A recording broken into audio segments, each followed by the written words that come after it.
রাজ্যে প্রথম হলো, কি বলবে? খুবই আনন্দ হচ্ছে, এটাই বলবো। এখন কত ঘন্টা করে পড়াশোনা করতে বা কিভাবে এগিয়েছো? মোটামুটি দিনে 8-10 ঘন্টা মিনিমাম পড়াশোনা করতাম। পড়াশোনার বাইরে আমার গল্পের বই পড়তে, ক্রিকেট খেলা দেখতে ভালো লাগে, যদিও এখন তার বেশি খুব তো সময় হয় না, মেনলি পড়াশোনা নিয়েই থাকতে হয়। তোমার সম্পূর্ণ নম্বরগুলি যদি একটু বলো। না, সম্পূর্ণ নম্বর এখনই জানা যাচ্ছে না, যেহেতু বোর্ডের ওয়েবসাইটে 3টার পর থেকে রেজাল্ট জানা যাবে। সর্বমোট তুমি কত পেয়েছো? সর্বমোট 496। বাবা মার গুরুত্ব কতটা, কি বলবে? বাবা মায়ের গুরুত্ব মারাত্মক, এবং আমার মানে একদম তারাই সবচেয়ে বেশি আমাকে গাইডেন্স করেছেন। সবচেয়ে বেশি অবদান এই রেজাল্টের পিছনে আমার বাবা মা। অভিক, তোমার পুরো নাম এবং কোথায় বাড়ি? আমার পুরো নাম অভিক দাস, আমার বাড়ি আলিপুরদুয়ার শহরে, পূর্ব আনন্দনগর মাস্টারপাড়ায়। এর আগে মাধ্যমিকের রেজাল্ট কি হয়েছিল এবং হঠাৎ করে রাজ্যে প্রথম হয়ে গেল? মাধ্যমিকে আমি 4th হয়েছিলাম। প্রিপারেশন আমি নিয়েছি কনসেপ্ট বেসড পড়াশোনা করে। রেজাল্টে ফোকাস করার চেয়ে আমি বেশি জোর দিয়েছি যে ফিজিক্স, কেমিস্ট্রি, ম্যাথ, বায়োলজি, সায়েন্সের যে সাবজেক্টগুলি আছে এগুলি ডিপলি বোঝার, যাতে ক্লাস 11-12 এর লেভেলে যত জিনিস আছে এই সাবজেক্টের একটাও জিনিস যাতে অজানা না থাকে। আর এটার জন্য টেক্সট বইয়ের প্রত্যেকটা লাইন খুঁটিয়ে পড়েছি, এবং শুধু একটা মাত্র টেক্সট বই না, আমি একাধিক টেক্সট বই পড়েছি, তার সাথে মক টেস্ট পেপার সলভ করেছি, সবই আমাকে সাহায্য করেছে। আচ্ছা, এই যে কনসেপ্ট বেসড পড়াশোনার কথাটা তুমি বলছো, এটার ফান্ডাটা কি? কনসেপ্ট বেসড পড়ার ফান্ডা একমাত্র সেটাই হলো যে সায়েন্সের ক্ষেত্রে বিশেষত যে পড়াটাকে মুখস্থ না করে আমি যদি সেটাকে ভিতর থেকে বুঝি, যেমন নিউটনের গতিসূত্র কেউ মুখস্থও করতে পারে, কেউ ভিতর থেকে বুঝতেও পারে। যদি কেউ ভিতর থেকে বুঝে পড়ে তাহলে তার সারা জীবন মনে থাকবে এবং সে পরীক্ষায়ও গুড স্কোর করবে। এই কনসেপ্ট বেস পড়াশোনাটা কি শুধু বিজ্ঞানের ক্ষেত্রেই প্রযোজ্য নাকি যত সাবজেক্ট আছে? যত সাবজেক্ট আছে সবার ক্ষেত্রেই প্রযোজ্য, তবে সায়েন্সের ক্ষেত্রে বিশেষভাবে প্রয়োজনীয়। এই যে এসএসসির দুর্নীতিতে অনেক শিক্ষক হলো, সেক্ষেত্রে কি বলবে তুমি?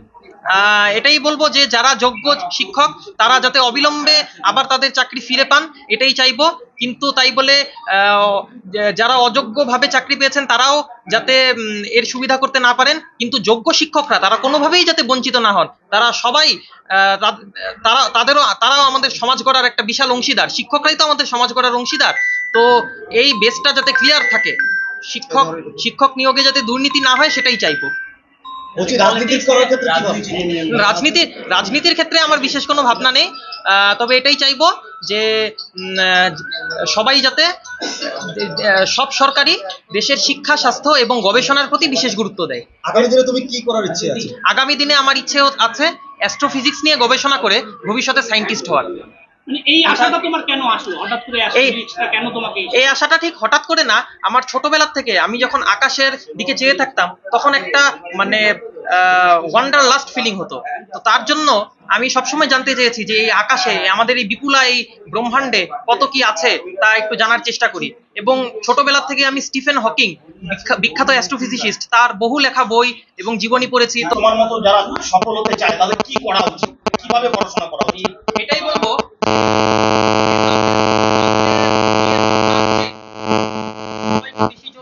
কনসেপ্ট ক্লিয়ার করার উপর।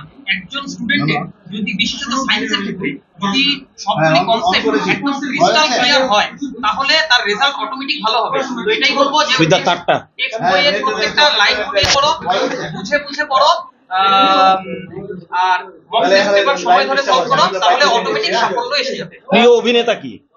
প্রিয় অভিনেতা? অভিনয় বিষয়ে আমি বিশেষ কিছু আমার প্রিয় ক্রিকেটার বিরাট কোহলি। আচ্ছা, প্রিয় লেখক স্যার আর্থার কোনান ডয়েল। রাজনীতি সম্পর্কে কি করতে ভালো লাগে? পড়াশোনা ছাড়া গল্পের বই পড়তে, ক্রিকেট ম্যাচ দেখতে ভালো লাগে, যদিও এখন তার বেশি খুব একটা সময় হয় না। তবে যখনই পড়াশোনার ফাঁকে সময় পাই, যে সবাইকে বেশি জোর দেওয়া উচিত কনসেপ্ট ক্লিয়ার করার উপর। একজন স্টুডেন্টের যদি বিশেষত সায়েন্সের ক্ষেত্রে যদি সবগুলি কনসেপ্ট একদম ক্রিস্টাল ক্লিয়ার হয় তাহলে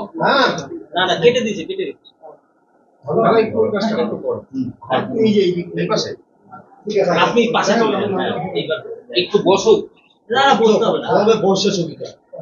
একটা সার্টিফিকেট আছে এই সমস্ত ক্যান্ডিডেটদের জন্য, যেহেতু ইলেকশন চলছে পশ্চিমবঙ্গে সারা দেশেই, যার জন্য মুখ্যমন্ত্রী সার্টিফিকেটটা দিতে পারবেন না।